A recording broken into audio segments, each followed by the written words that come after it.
Hey, thanks for tuning in here. We got a eggplant that I'm gonna cook up here, and got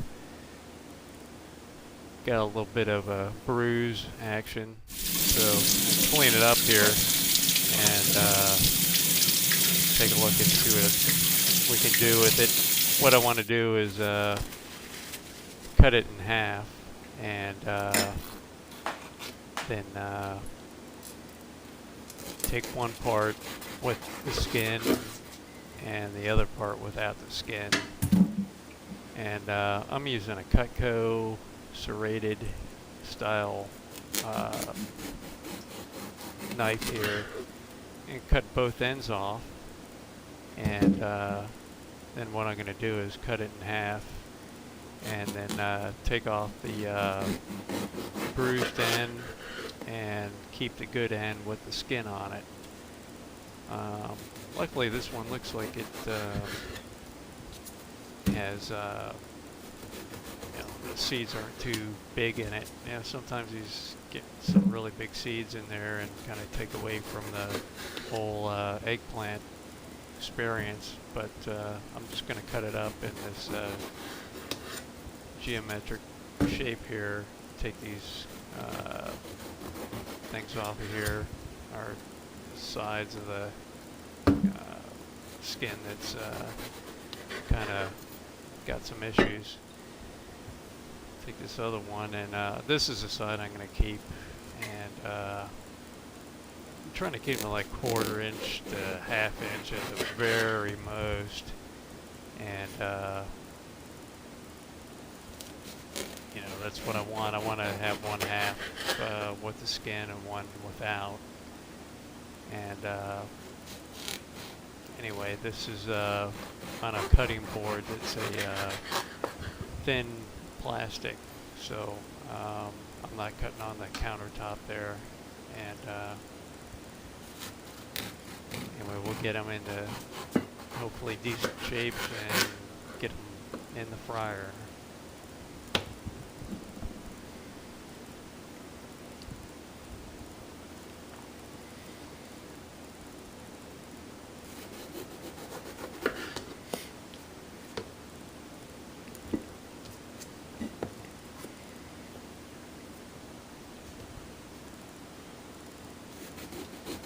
Sometimes these are really good to have if you can get a smaller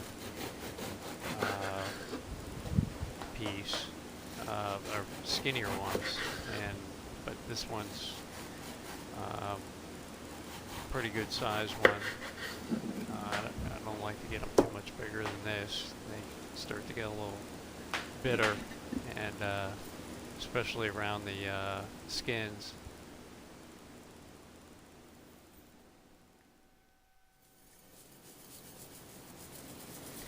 What I do with the breadcrumbs is just use a basic mix with no seasoning.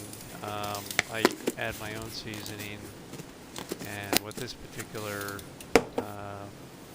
modeling, I'm using a cumin, garlic, basil, possibly oregano, and chili powder if you want to spice it up a little bit.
We're just using some extra large eggs here, and you just pretty much want to use what you need. You can add some milk to it, buttermilk, but you know, it's up to you what you want to use as far as you know, a mixture in that. I went ahead and mixed up my breadcrumbs and seasonings, and just mix that really well and everything, and get your eggs ready. And basically, you really don't want to use any flour for this. So, as far as mixing your eggs, I just used a basic. Actually, it's a pie fork, and you know, you can use a whisk if you want, but it really doesn't matter. Just get them mixed up really well there, and if you're using milk, that's fine. So, what I like to do with the fryer is just dip these in there and get your eggplant ready, and dip them in the yolks, and get them covered really well. What I did was with these is make sure I had the edges done really well. With the skinned eggplant pieces, it really doesn't matter much. It's probably going to fall off anyway, but with the ones without the skins, it's good to get all sides of it so you can get all your breadcrumbs in there, and just work it around. And you know, if you need to, you can tamp them down in there or twist them down like that. So you know, just pop them in there. I keep the baskets in just because once you go and put them in there, you don't want to be sticking your hands into the oil, obviously, and they float very similar to pastry dough, since there's so much air in the vegetable. So anyway, it just makes it a lot easier to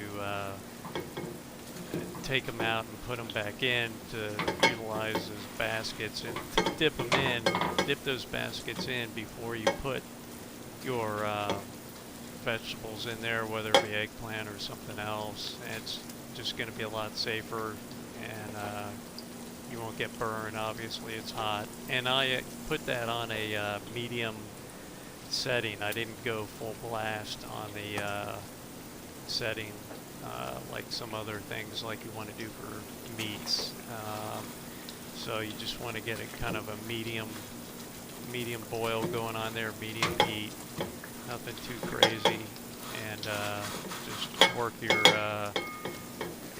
eggplant into the breadcrumbs, and I roll these around a little bit, but it's probably going to fall off anyway on the skin since it's a smooth surface. And anyway, we're going to let them cook there for a couple minutes and see what happens.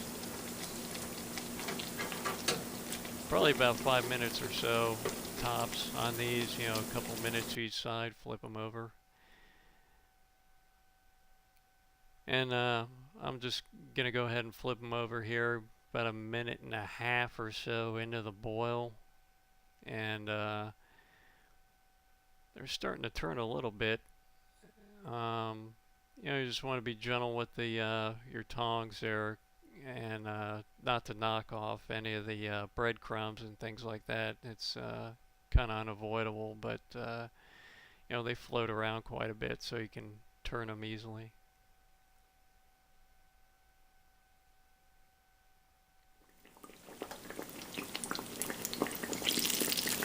Okay, so they're looking pretty good, turning them over, and you always want to keep them turned over a few times.